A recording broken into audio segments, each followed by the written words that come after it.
7 ദിവസം കഴിഞ്ഞ് പറയുന്നത് തക്ഷകാദിഭ്യോ മൃത്യുഭ്യോ ന ബിഭേമ്യഹം എന്നാണ്. എനിക്ക് തക്ഷകനെയോ മരണത്തെയോ അല്പം പോലും ഭയമില്ല.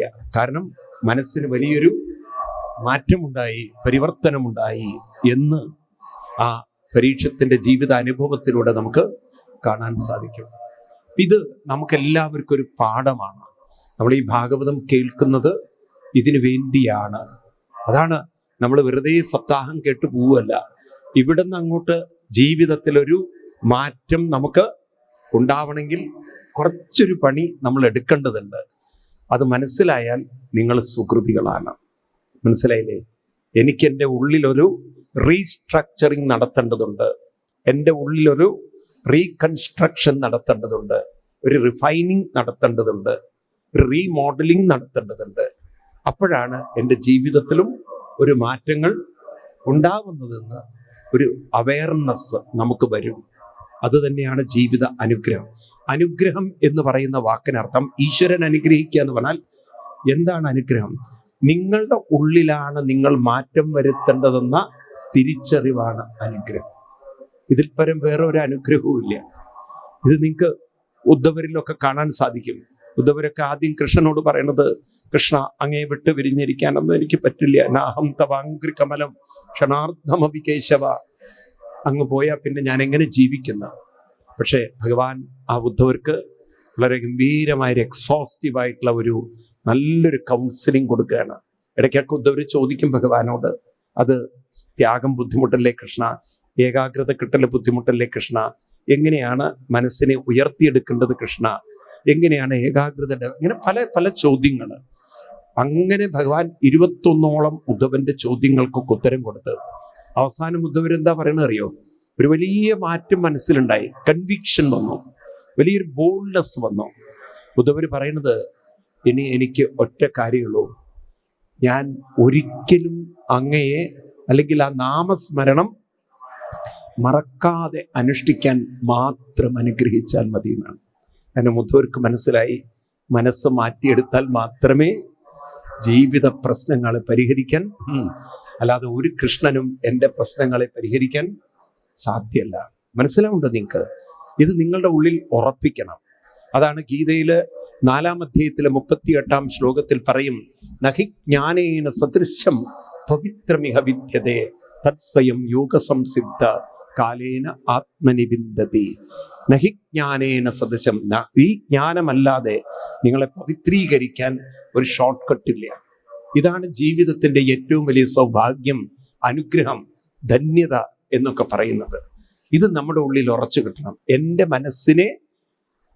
മനസ്സിനെ നാമജപത്താൽ പരിവർത്തനം വരുത്തിയെടുക്കുമ്പോഴാണ് ജീവിതാനുഭവം മാറുന്നതെന്ന ഒരു വ്യക്തത, ദൃഢത നമ്മുടെ ഉള്ളിൽ അങ്ങോട്ട് ഉറയ്ക്കണം. ആ കൺവിക്ഷൻ വരണം, ആ ഡീപ്പ് റൂട്ടഡ് ആയിട്ടുള്ള ഒരു ബോധം നമ്മുടെ ഉള്ളിൽ. ഇതിനെ പറയും അവബോധം എന്ന് പറയും. അതാണ് ഭട്ടതിരിപ്പാട് തുടങ്ങുന്നത്, സാന്ദ്രാനന്ദാവ ബോധം. അത് നമ്മുടെ ഉള്ളിൽ അങ്ങോട്ട് ഉറയ്ക്കണം. അപ്പോഴാണ് ഹന്തഭാഗ്യം ജനാനാം. ഇതല്ലാതെ വേറെ വഴിയില്ല. ഇത് നിങ്ങൾ ഉൾക്കൊണ്ടുകൊണ്ട് ജീവിക്കാൻ തുടങ്ങിക്കഴിഞ്ഞാൽ നിങ്ങൾക്ക് അമ്പലം ഒരു രസമാണ്. ഇപ്പൊ ഈ പോകുന്ന പോലെ ആവില്ല പിന്നെ അമ്പലത്തില്. ഇപ്പൊ ആളുകൾ അമ്പലത്തിൽ പോകുന്നത് ആ തൊഴുന്നതോടുകൂടി കഴിഞ്ഞ ആവേശം. മനസ്സിലായില്ലേ? ആ തൊഴുത് കഴിയുന്നതോടുകൂടി അവർക്ക് ചെറിയൊരു സുഖം കിട്ടാതിരിക്കില്ല. അതുകൊണ്ടാണല്ലോ എല്ലാ മാസവും ആൾക്കാർ കൃത്യം വന്ന് തൊഴുന്നത്. അപ്പൊ ആ ഒരു സുഖം മാത്രമാണ്, അതാണ് തൊഴുന്ന സുഖത്തിലാണ്. നമുക്ക് ആ തൊഴുന്ന സുഖമല്ല വേണ്ടത്. നമുക്ക് ആ ക്ഷേത്ര സന്നിധിയിലിരുന്ന് ജപിച്ച് നമുക്കൊരു കൃതാർത്ഥത വരും. ഞാൻ എൻ്റെ ജീവിതത്തിൽ ഈ സമയം വേണ്ട പോലെ പ്രയോജനപ്പെടുത്തി, കിട്ടിയ ഒരു സമയം കുറച്ചു നേരം എൻ്റെ മനസ്സിനെ ശുദ്ധീകരിക്കാൻ, പവിത്രീകരിക്കാൻ, ഏകാഗ്രമാക്കാൻ, ശാക്തീകരിക്കാൻ ഞാൻ കുറച്ചു നേരം സമയം അതിനുവേണ്ടി, ഇത് തന്നെയാണ് ഗുരുവായൂരപ്പൻ്റെ ഏറ്റവും വലിയ അനുഗ്രഹം എന്ന് നിങ്ങൾക്ക് മനസ്സിലാവില്ലേ? മറ്റുള്ളവർ സുഖത്തിന് വേണ്ടി തൊഴുമ്പോൾ നിങ്ങൾ മനോഫലത്തിന് വേണ്ടി പ്രയത്നിക്കും. ഏതാണ് നമുക്ക് വേണ്ടത്? ഞാൻ പറഞ്ഞു, സുഖമല്ല നമുക്ക് വേണ്ടത്. സുഖം ഇന്നുണ്ടാവാം, സുഖം നാളെ ഉണ്ടാകുമെന്ന് ഒരു കൃഷ്ണനും ഗ്യാരണ്ടി തരാൻ പറ്റില്ല. കൃഷ്ണന്റെ കുടുംബത്തിൽ പോലും കൃഷ്ണന് ഗ്യാരണ്ടി കൊടുക്കാൻ പറ്റിയില്ല. കൃഷ്ണനോ രാമനോ പറ്റിയിട്ടില്ല. ശ്രീരാമസ്വാമിയുടെയൊക്കെ ജീവിതത്തിന്റെ അവസാനം നോക്കൂ നിങ്ങൾ. അവസാനം സീതാദേവിയെയും വിട്ടുകൊണ്ട്, അല്ലേ? ആണോ? രാമന് കുട്ടികളും ഇല്ല, അവസാനം സീതയില്ല, ഒറ്റയ്ക്കുള്ളൊരു താമസമായിരുന്നു ശ്രീരാമസ്വാമി. വർഷങ്ങളോളം നിങ്ങൾ നോക്കൂ, സീതാദേവി പ്രസവത്തിന് പോയി. ഈ കുട്ടികളൊക്കെ പിന്നെ വരുന്നത് 16, 17 വയസ്സുള്ളപ്പോഴാണ്.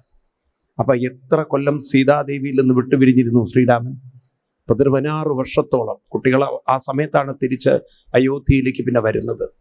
അങ്ങനെ അതൊക്കെ കഴിഞ്ഞ് ആ കുട്ടികളെ സ്വീകരിച്ച് രാമൻ മക്കളാണെന്നൊക്കെ അറിഞ്ഞ് അവരെ സ്വീകരിക്കുന്നു. അത് കഴിഞ്ഞ് സീതാദേവിയെ കൂട്ടിക്കൊണ്ടുവരാൻ വേണ്ടി തിരിച്ചു പോകുമ്പോൾ സീതാദേവി പറഞ്ഞു, ഇനി ഞാൻ അയോധ്യയിലേക്കില്ല. സീതാദേവി വന്നില്ല. രാമന്റെ അവസാന കാലം ഒറ്റയ്ക്ക് തന്നെയായിരുന്നു. അവതാര പുരുഷനായ രാമന് പോലും ഇങ്ങനെയുള്ള അനുഭവങ്ങളിലൂടെ പറയൂ കടന്നു പോകേണ്ടതായിട്ട് വന്നിട്ടുണ്ടെങ്കിൽ പിന്നെ സാധാരണ മനുഷ്യന്റെ കാര്യം പറയാനുണ്ടോ? അതുകൊണ്ട് ഇത് നിങ്ങളുടെ ഉള്ളിൽ ഉറക്കട്ടെ. ഈ 2 കാര്യങ്ങൾ നമ്മൾ കൂടുതൽ പഠിക്കും. ഞാനിപ്പോൾ ആ വിഷയത്തിലേക്ക് വരുന്നില്ല. പക്ഷെ ഓർമ്മിപ്പിക്കുകയാണ് നിങ്ങളെ. ഭാഗവതത്തിൽ ഉദ്ധവർക്ക് കൊടുക്കുന്ന ഒരു ഉപദേശമുണ്ട്. അവിടെ ഭിക്ഷുഗീതയിൽ പറയും 2 കാര്യങ്ങൾ എപ്പോഴും ഓർമ്മ വേണം. ഒന്ന്, എൻ്റെ ജീവിതത്തിൻ്റെ സകല പ്രശ്നങ്ങൾക്കും കാരണം എൻ്റെ മനസ്സിൽ അടിഞ്ഞുകൂടി കിടക്കുന്ന വാസനകളാണ്. അത് എൻ്റെ ദുരിതങ്ങളെ ആകർഷിച്ചുകൊണ്ട് ഇരിക്കുകയാണ്. ആ ശ്ലോകം ഇതാണ്. നമുക്ക് പഠിക്കണം, അത് ഓർമ്മയിലെന്നും വെക്കണം, മനഃപ്പാഠം പഠിക്കണം. അത് ഭാഗവതത്തിലെ 11-ാം സ്കന്ധത്തിലെ 23-ാം അധ്യായത്തില് 43. ഇപ്പോഴല്ലേ നിങ്ങളുടെ അടുത്ത് പുസ്തകമല്ലേ, ഞാനത് ഡീറ്റെയിൽ ആയിട്ട് പിന്നീട് എടുക്കും. ഉദ്ധവോപദേശം വരുമ്പോൾ ഞാൻ ജസ്റ്റ് അതാ ഞാൻ പറഞ്ഞത്, ഇതൊരു റിമൈൻഡിങ് മാത്രമാണ്, ജസ്റ്റ് ഓർമ്മപ്പെടുത്തലാണ്. ഇവിടെ പറയും, നായം ജനോമേ സുഖദുഃഖഹേതു നദേവദാത്മാ ഗൃഹകർമ്മകാല മനഃപരം കാരണമാമനന്തി സംസാരചക്രം പരിവർത്തയേയത് നായം ജനോമേ സുഖദുഃഖഹേതു. എൻ്റെ ദുഃഖത്തിന് ഹേതു, എൻ്റെ ദുരിതങ്ങൾക്ക് ഹേതു മനഃപരം കാരണം. മനസ്സ് ദുരിതങ്ങളെ ആകർഷിക്കുകയാണ്. എനിക്കൊരു ദുരിതം ആകർഷിക്കുന്ന, ദുഃഖം ആകർഷിക്കുന്ന മനസ്സാണ് എൻ്റെ കയ്യിൽ ഇപ്പോൾ ഉള്ള സാധനം.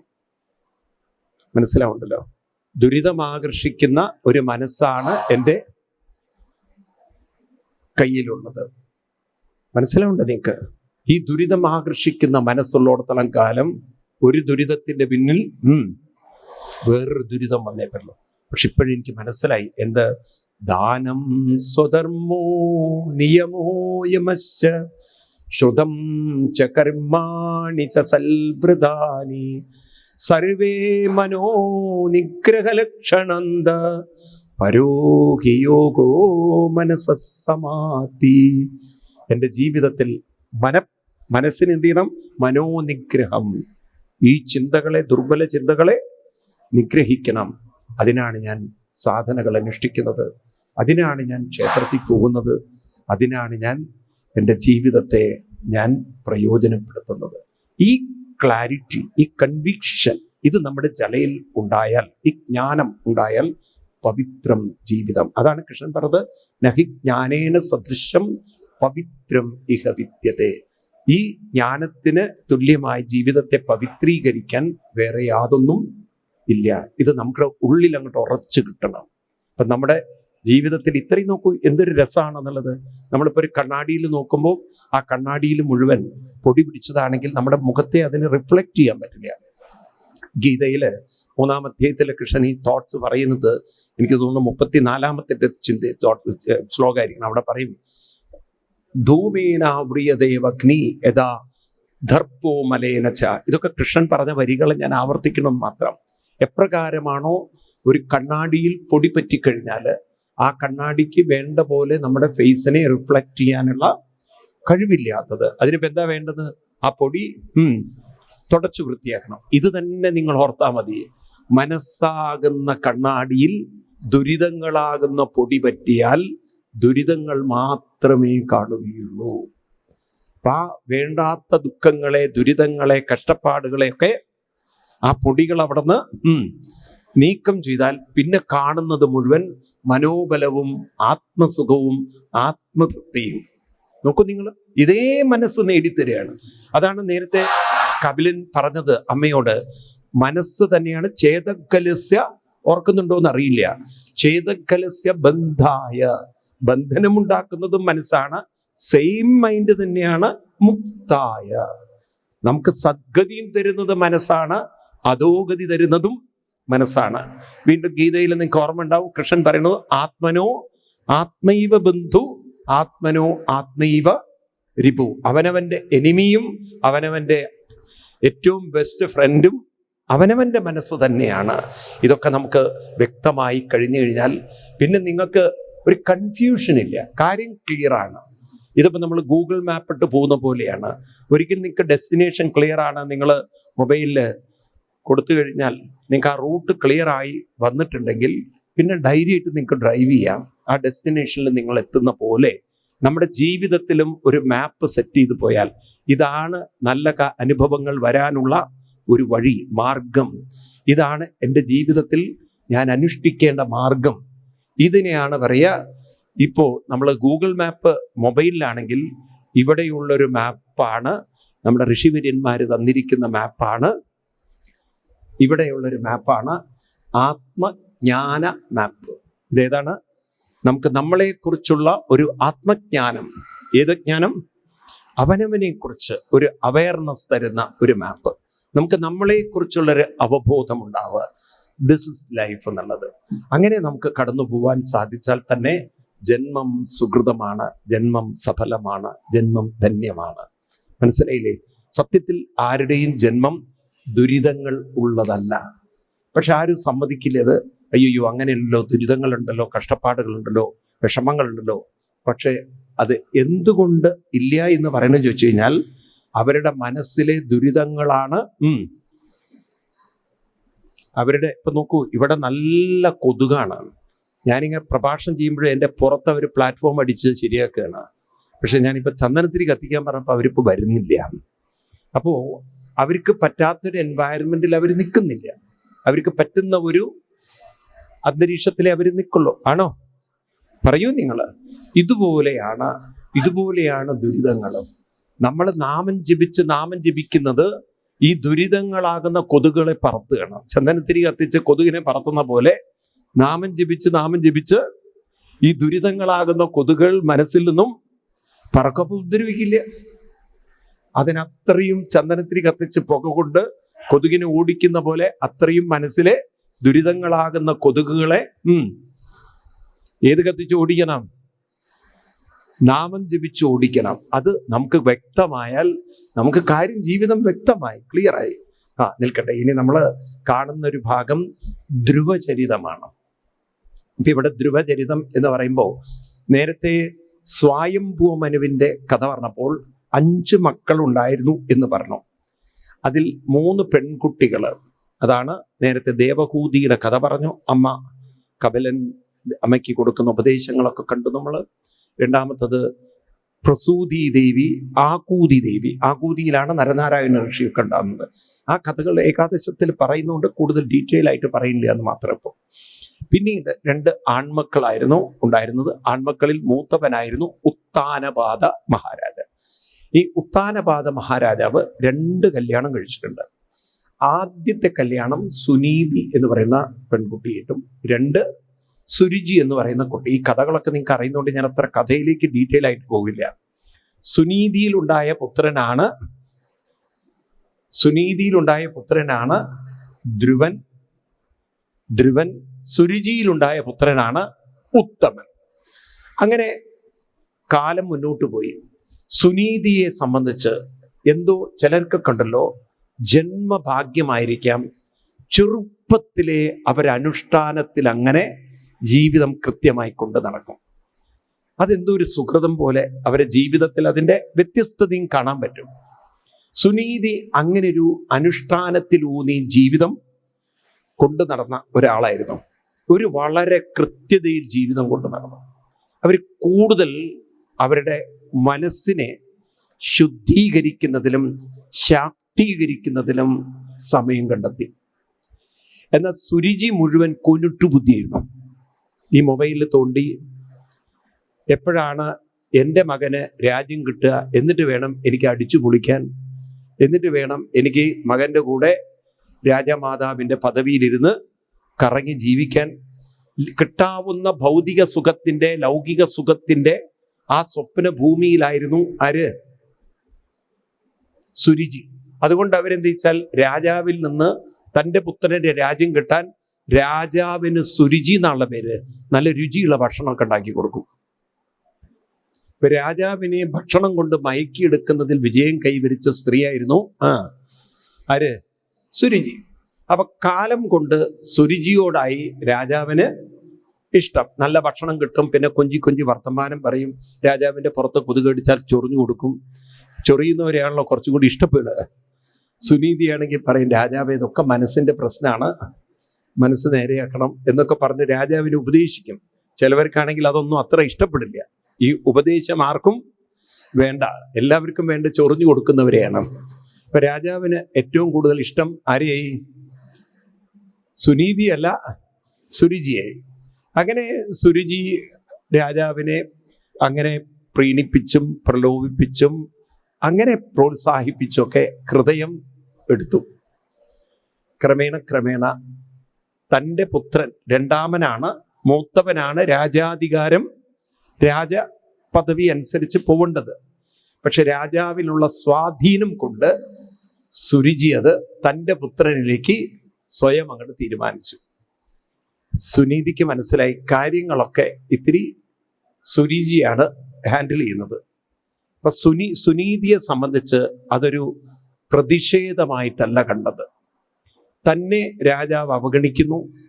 സുരുചിയാണെങ്കിൽ തന്നെക്കുറിച്ച് ധാരാളം വേദമന്ത്രങ്ങളൊക്കെ പറഞ്ഞു കൊടുക്കുന്നുണ്ട്. വേദമന്ത്രം നല്ല, ഇതിന് തലയണ മന്ത്രം എന്നാ പറയാ. ആർക്ക് പറഞ്ഞു കൊടുക്കുന്നുണ്ട്? രാജാവിന് പറഞ്ഞു കൊടുക്കുന്നുണ്ട്. ഇപ്പൊ രാജാവിന് തന്നോടൊരു രുചിയില്ല, ഏറ്റവും കൂടുതൽ രുചി സുരുചിയോടാണ്. അപ്പൊ അതുകൊണ്ട് സുനീതി സ്വയം തീരുമാനിച്ചു, ഇതെനിക്ക് കിട്ടിയ ഏറ്റവും വലിയൊരു ഭാഗ്യമാണ്. കാരണം കൂടുതൽ സമയം എനിക്ക് ഇത്തരം കാര്യത്തിൽ എനിക്ക് ഇടപെടാൻ സാധിക്കും. സത്യത്തിലുണ്ടല്ലോ, ഇന്ന് കുറേ പേര്, നിങ്ങളൊക്കെ പ്രായമായി വരുന്ന, കൂടുതലൊക്കെ സീനിയർ സിറ്റിസൺ ആണ്, പറയാനുള്ളത് നമ്മൾ ഒറ്റപ്പെടുന്നത് ഒരിക്കലും ഒറ്റയ്ക്കാവാനാവരുത്. ഒറ്റപ്പെടും നമ്മൾ. എല്ലാവരിലും ഒരു ഒറ്റപ്പെടലുണ്ട്, പക്ഷെ അത് ഒറ്റപ്പെടാനാവരുത്. അത് കൂടുതൽ കരുത്തുള്ളതാവാനായിരിക്കണം. അതിന് നമ്മൾ എന്ത് ചെയ്യണം? നമ്മളെ കൂടുതൽ ആരോട് അടുപ്പിക്കണം? അതാണ് എന്തൊരു സൗഭാഗ്യം എന്നറിയോ. നിങ്ങൾക്ക് ഈ ജീവിതം ആസ്വദിക്കാൻ ഒരു ബുദ്ധി കിട്ടിയിട്ടുണ്ടെങ്കിൽ ഒറ്റയ്ക്കിരിക്കുന്നതിനേക്കാൾ ആനന്ദം വേറെ ഇല്ല. ഒരു മൊബൈലും തോണ്ടാതെ, ഒന്നും തോണ്ടാതെ തന്നെ. കാരണം നിങ്ങൾക്ക് ഇതിലൊരു രുചി വേണം, ഇതിലൊരു ആനന്ദം കണ്ടെത്തണം. ജപിക്കുന്നതിലൊരാനന്ദം, വായിക്കുന്നതിലൊരാനന്ദം, എഴുതുന്നതിലൊരാനന്ദം, ശ്ലോകങ്ങളും കീർത്തനങ്ങളും പറയുന്നതിലൊരു ആനന്ദം. അങ്ങനെ സമയം പോലും കടന്നു പോകുന്ന അറിയില്ല. സത്യത്തിൽ ജീവിതം ആനന്ദമാണ്, ജീവിതം ഒരു രസമാണ്. ജീവിതം ഒരിക്കലും ബോറിംഗ് അല്ല. ഈ ബോറിംഗ് എന്ന് പറയുന്നതൊക്കെ അവരവരുടെ വാസനയിൽ മാത്രം സുഖം കാണുന്നവരാണ്. ഷോപ്പിങ്ങിന് പോകണു, വായും പൊളിച്ച് അവിടെയും കൂടെയൊക്കെ നോക്കണു, കുറെ വായിൽ നോക്കികളായിട്ട് ജീവിതം തീർക്കുകയാണ്. കുറെ അതും ഇതൊക്കെ കണ്ടതൊക്കെ വാങ്ങി കഴിക്കണു. ഇതിലാണ് അവരുടെയൊക്കെ ആനന്ദം എന്ന് പറയുന്നത്. കാരണം അതിലെ മനസ്സ് കുറച്ചു നേരം മുഴുകുന്നുള്ളൂ. എന്നാൽ നിങ്ങൾ നോക്കൂ, നിങ്ങൾക്ക് മനസ്സിലായി, മനസ്സിനെ നമ്മൾ നാമജപത്തിലേക്ക് ലയിപ്പിക്കാൻ, മനസ്സിനെ നിങ്ങൾക്ക് ഈ ഒരു വാസനയിലേക്ക് ലയിപ്പിക്കാൻ, ഇതിനൊരു രുചി നിങ്ങൾക്ക് കിട്ടിയിട്ടുണ്ടെങ്കിൽ, ഇതിലൊരു ആനന്ദം കിട്ടിയിട്ടുണ്ടെങ്കിൽ, പിന്നെ നിങ്ങൾക്ക് മറ്റൊന്നിൽ ഒരു ആനന്ദം നിങ്ങൾക്ക് മനസ്സിലാവും, അതിലല്ല ആനന്ദം എന്ന്. നിങ്ങൾ പിന്നെ ഒറ്റപ്പെടലില്ല, നിങ്ങൾ ഒറ്റയ്ക്കല്ല, നിങ്ങളെപ്പോഴും ആക്റ്റീവാണ്, നിങ്ങൾ വളരെ അലേർട്ടാണ്, നിങ്ങൾ വളരെ ഇൻട്രാക്റ്റീവാണ്, നിങ്ങൾ വളരെ ഇൻട്രോസ്പെക്റ്റീവാണ്, നിങ്ങൾ വളരെ മെൻ്റലി വളരെ വേറൊരു ലോകത്തിലാണ്, നിങ്ങളുടെ ഒരു സ്പിരിച്വൽ റിലംബിലാണ്, നിങ്ങളൊരു ഹൈലി ഇലവേറ്റഡ് ഒരു അവസ്ഥയിലാണ്. കാരണം നിങ്ങളുടെ മൈൻഡ് അത്രയും എന്തൂസിയാസ്റ്റിക് ആണ്, വളരെ ഇൻസ്പയർഡ് ആണ്, വളരെ മോട്ടിവേറ്റഡ് ആണ്, വളരെ നിങ്ങൾക്കൊരു ജാഗ്രത വരും. അപ്പൊ ഇത് നമ്മുടെ ജീവിതത്തിൽ ഉണ്ടാവണമെങ്കിൽ, ഇത് നമ്മുടെ ജീവിതത്തിൽ കിട്ടണമെങ്കിൽ, അതാണ് സുകൃതം എന്ന് പറയുന്നത്, ഭാഗ്യം എന്ന് പറയുന്നത്. മനസ്സിലായില്ലേ? അത് ഇപ്പോഴേ നമ്മൾ ചെറുപ്പത്തിലേ ഡെവലപ്പ് ചെയ്താൽ ആർക്കും നമ്മളെ ഒറ്റപ്പെടുത്താൻ പറയൂ സാധ്യമല്ല. നിങ്ങൾ ഒറ്റയ്ക്കല്ല, അതിങ്ങനെ ഉറപ്പിക്കണം. ഞാൻ ഒറ്റയ്ക്കല്ല, എന്നെ ഒറ്റപ്പെടുത്താൻ ഒരാൾക്കും. എത്ര പേർക്ക് അത് ബോധ്യം വന്നിട്ടുണ്ട് എന്നെ ഒറ്റപ്പെടുത്താൻ? പിന്നെ നിങ്ങൾക്ക് എവിടെ ലോൺലിനെസ് ഉണ്ടാവുക, പിന്നെ എവിടെ ബോറിംഗ് ഉണ്ടാവുക? സത്യത്തിൽ എൻ്റെ ഡിക്ഷണറിയിലൊന്നും ബോറിംഗ് എന്നുള്ള ശബ്ദമില്ല, സത്യത്തിലില്ല. മനസ്സിലായില്ലേ? കാരണം അത്ര ഒരു രസമാണ്. ഞാൻ യാത്ര ചെയ്യുമ്പോൾ കഴിയുന്നതും പുറത്തേക്കൊക്കെ പോകുമ്പോൾ, ഒറ്റയ്ക്കൊക്കെ പോകുമ്പോൾ ഏറ്റവും ആനന്ദമാണ്. കാരണം കൂടുതൽ ഇപ്പോഴും ആ സമയത്താണ് വല്ലതും റെഫർ ചെയ്യാൻ പറ്റുമോ നോക്കുക, വല്ലതും നമ്മൾ ഗീതയിൽ പഠിക്കാത്ത കാര്യങ്ങൾ പഠിക്കാൻ വല്ലതും ഉണ്ടോ നോക്കുക. എന്തൊരു രസമാണ്, സമയം കടന്നു പോകുന്ന അറിയില്ല. അപ്പം പെട്ടെന്ന് സമയം ഇങ്ങനെ ഇപ്പം നോക്കൂ, നമ്മൾ 2 ദിവസം കഴിഞ്ഞ സപ്താഹം എത്ര ഫ്ലൈ ചെയ്യല്ല, സമയം ഓടുകയാണ് സമയം. അപ്പം ഇങ്ങനെ ജീവിതത്തെ ആസ്വദിക്കണമെങ്കിൽ മനസ്സിനെ നല്ല കാര്യത്തിൽ മുഴുകിപ്പിക്കാൻ, അതിൽ ഉറപ്പിക്കാൻ, അതിൽ ലയിപ്പിക്കാൻ നമ്മൾ നിരന്തരം പരിശീലിക്കണം.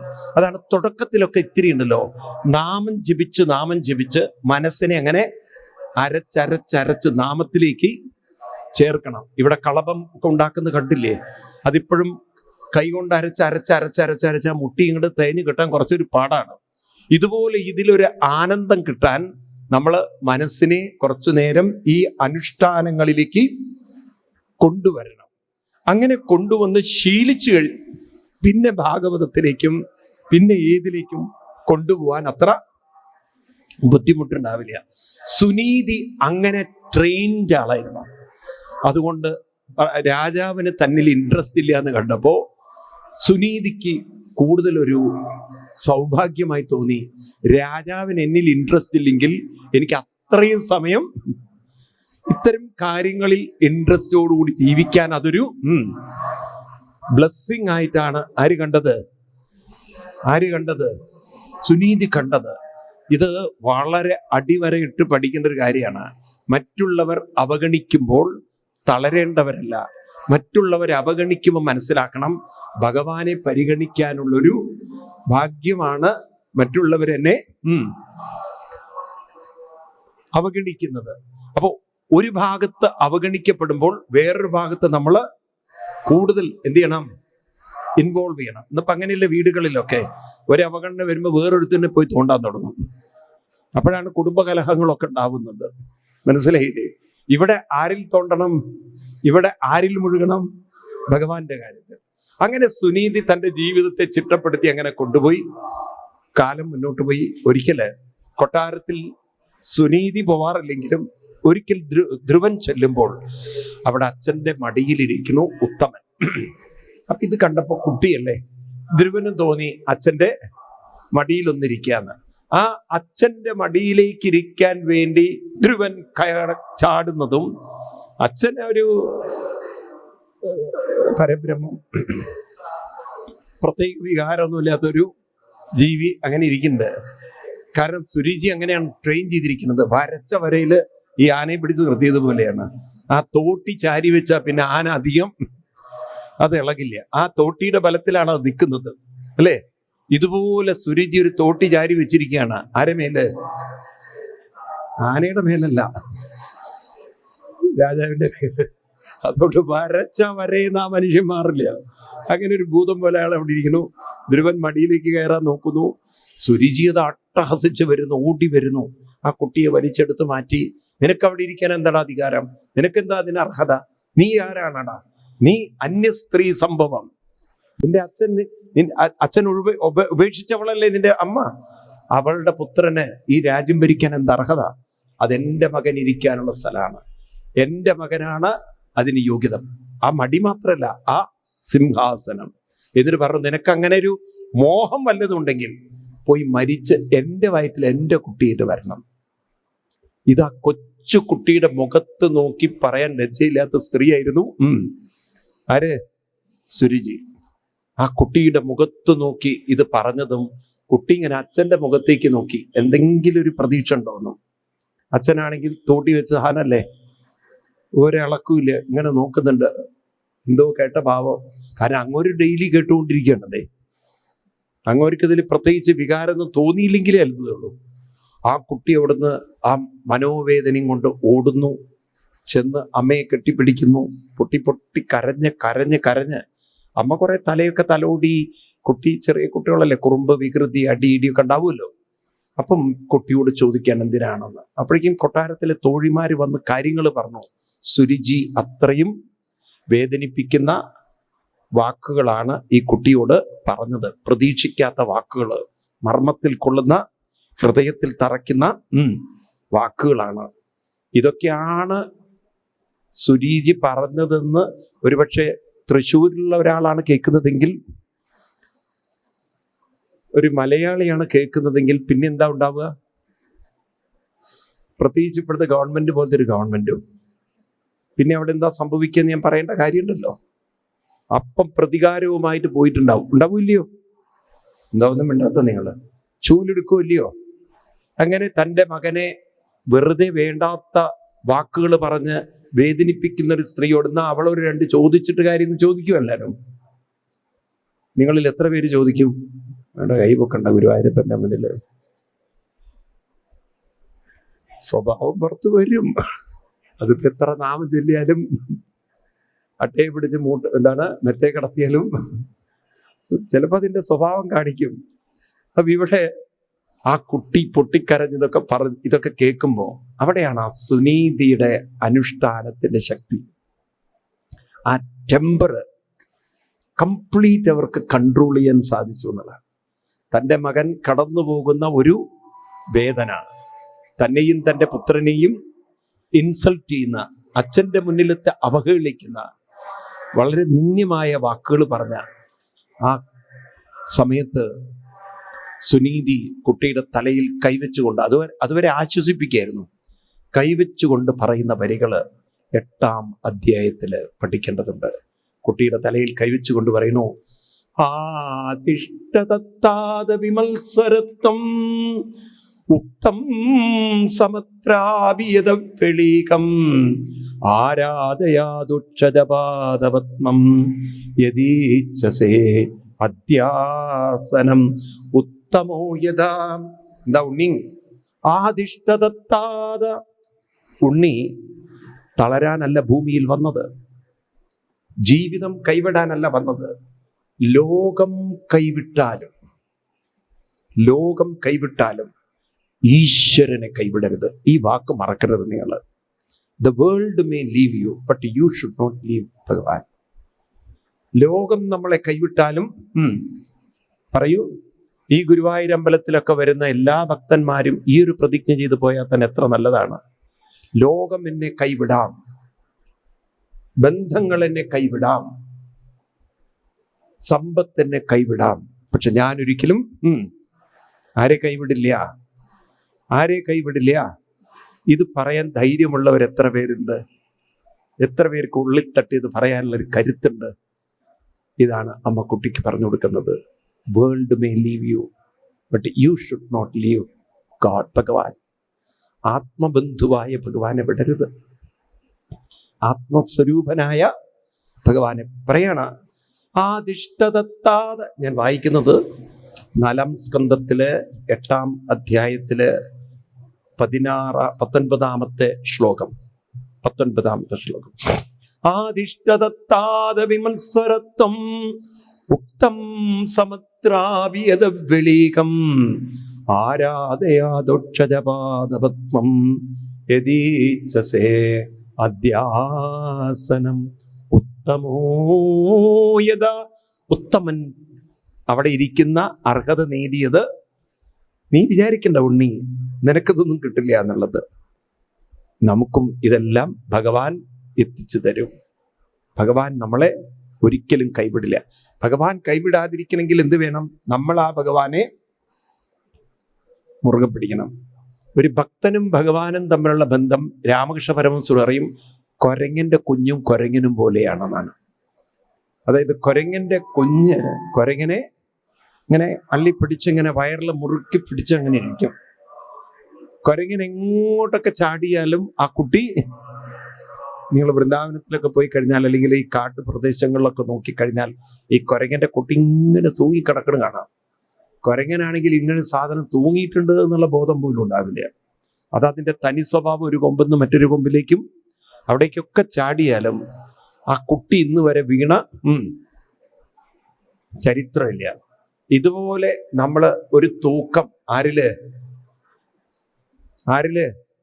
ഭഗവാനില്. അങ്ങനെ തൂക്കുമ്പോൾ ഭഗവാൻ ഒന്ന് കുടഞ്ഞു നോക്കുന്നതാണ്. അതിൽ മിക്കവാറും ഭക്തന്മാർ വീണു പോവും. കാരണം ഭഗവാൻ തരുന്ന ചില പരീക്ഷണങ്ങളൊക്കെ അങ്ങോട്ട് ഉൾക്കൊള്ളാൻ അത്ര എളുപ്പമൊന്നല്ല.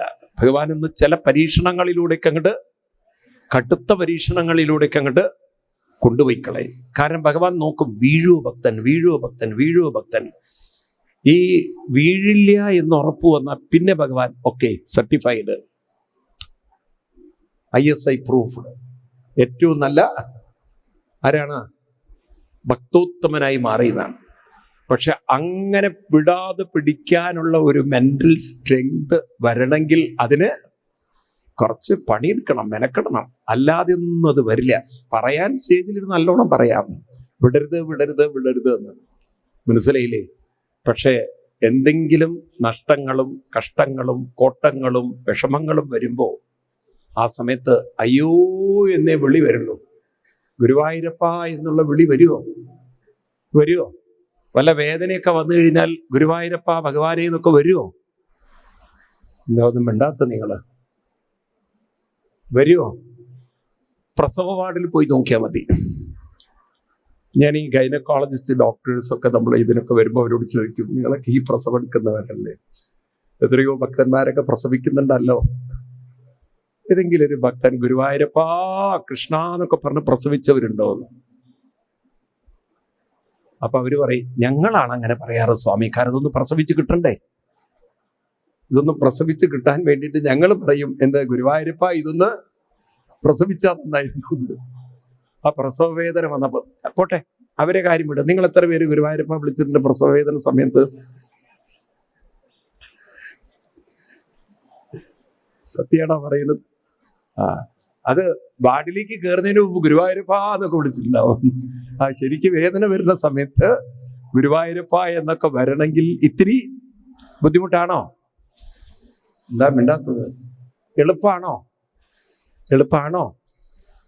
ബുദ്ധിമുട്ടാണോ എളുപ്പമാണോ? അല്ല, ഞാൻ പ്രസവിച്ചില്ല, അതുകൊണ്ടാണ് ചോദിക്കുന്നത്. അല്ല, ഒരു അനുഭവമുള്ളവർക്കല്ലേ പറയാൻ പറ്റുള്ളൂ, അല്ലേ? നമുക്ക് പ്രസംഗിക്കാനേ പറ്റുള്ളൂ, പ്രസവിക്കാൻ പറ്റില്ലല്ലോ. അപ്പോ അങ്ങനെ എളുപ്പമല്ലത്. ചിലവർക്ക് പ്രാക്ടീസ് കൊണ്ട് സാധിക്കും. ഇവിടെ ആ കുട്ടിയോട് പറയാണ്, നീ ആര് കൈവിട്ടാലും ആരെ കൈവിടരുത്. ഇത് നമ്മൾ ഓർത്തു വെച്ചോളാം. ആര് കൈവിട്ടാലും ഭഗവാനെ നമ്മൾ ഒരിക്കലും കൈവിടരുത്. ഇത് കേട്ടില്ലേ കുട്ടി? ഭഗവാനെ ഞാൻ മുറുകെ പിടിച്ചാലല്ലേ കൈവിടാതിരിക്കാൻ പറ്റുള്ളൂ. ഇപ്പോഴും അപ്പിടുത്തം കിട്ടിയില്ല.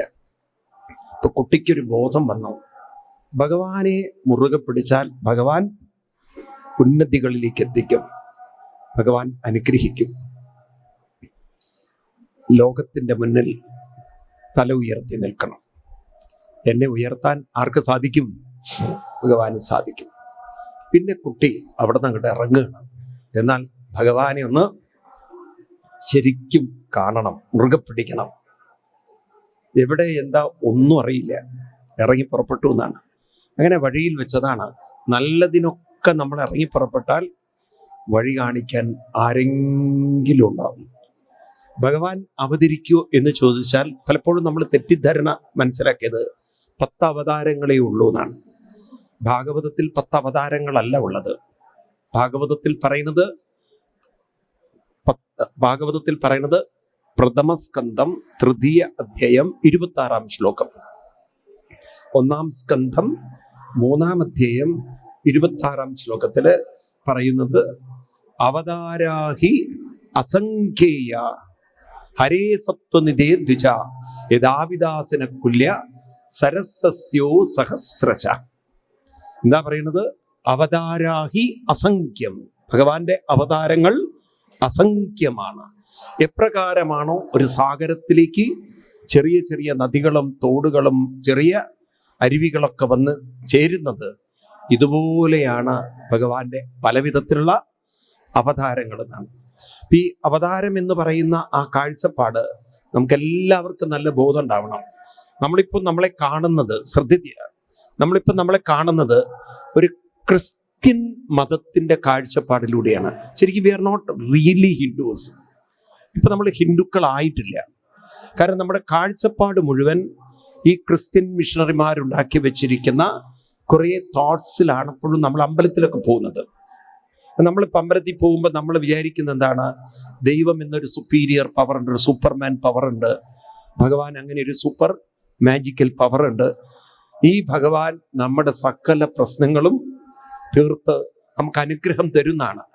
ഇത് ക്രിസ്ത്യൻ തോട്ട്സ് ആണ്, ഇത് ഹിന്ദു തോട്ട്സ് അല്ല വാസ്തവത്തിൽ. കാരണം നിങ്ങൾ മനസ്സിലാക്കണം, ഡ്യൂറിങ് ദ ബ്രിട്ടീഷ് ടൈം കഴിഞ്ഞിട്ട് ഇവിടെ ഡോമിനേറ്റ് ചെയ്തത് ക്രിസ്ത്യൻ മിഷണറിമാരുടെ പ്രവർത്തനങ്ങളാണ്. കാരണം ഹിന്ദു കൾച്ചർ എന്ന് പറയുന്നത്, ഒന്നാമത് ഇവിടെ ഒരു കാലഘട്ടത്തിൽ സ്ക്രിപ്റ്റേഴ്സ് എല്ലാം ബ്രാഹ്മണന്മാരെ മാത്രം കൈകാര്യം ചെയ്തു.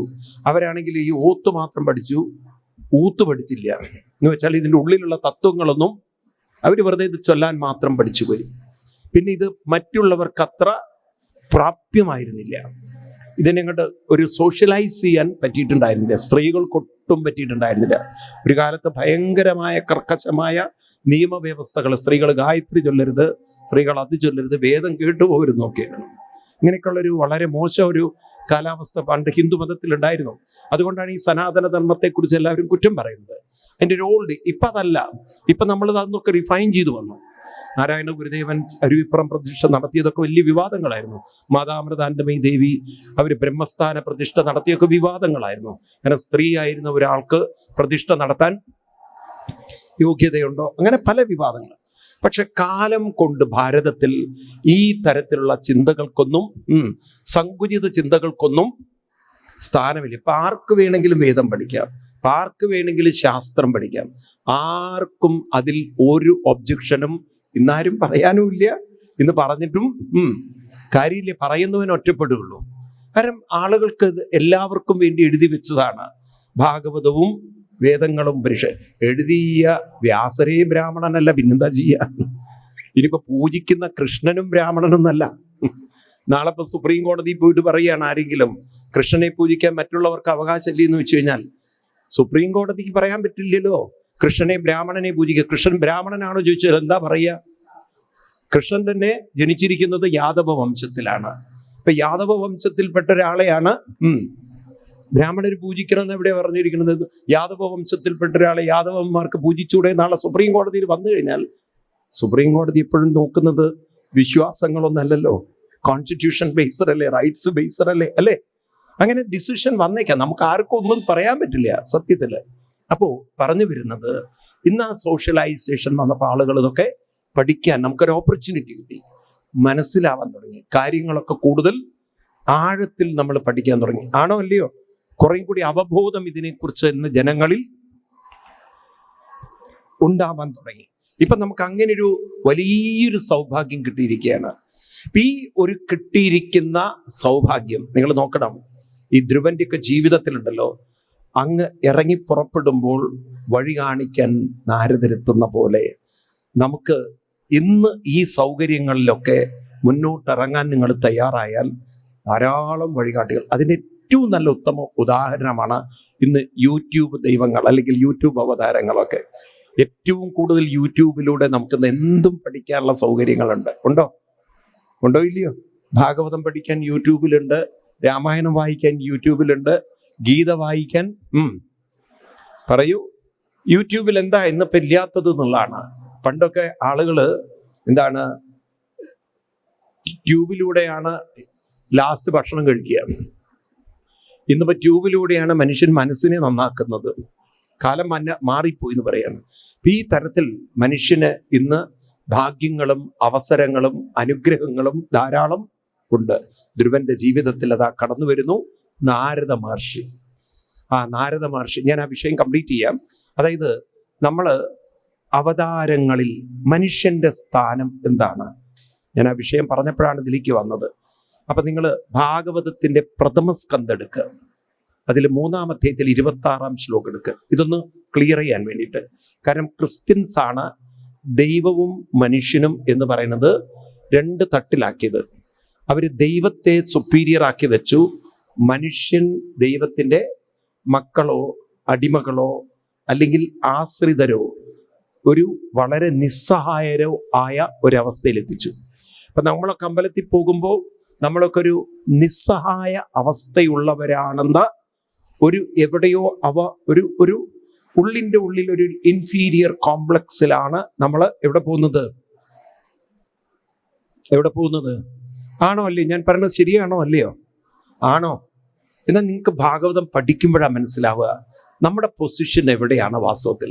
നിങ്ങൾ നോക്കൂ, 3-ാം അധ്യായത്തിൽ, പ്രഥമ സ്കന്ധത്തിൽ 3-ാം അധ്യായത്തിൽ 26-ാം ശ്ലോകത്തിൽ പറയും, അവതാരാഹി അസംഖ്യേയ ഹരേ സത്വനിധേ ദ്വിജ യദാവിദാസന കുല്യ സരസസ്യു സഹസ്രശ.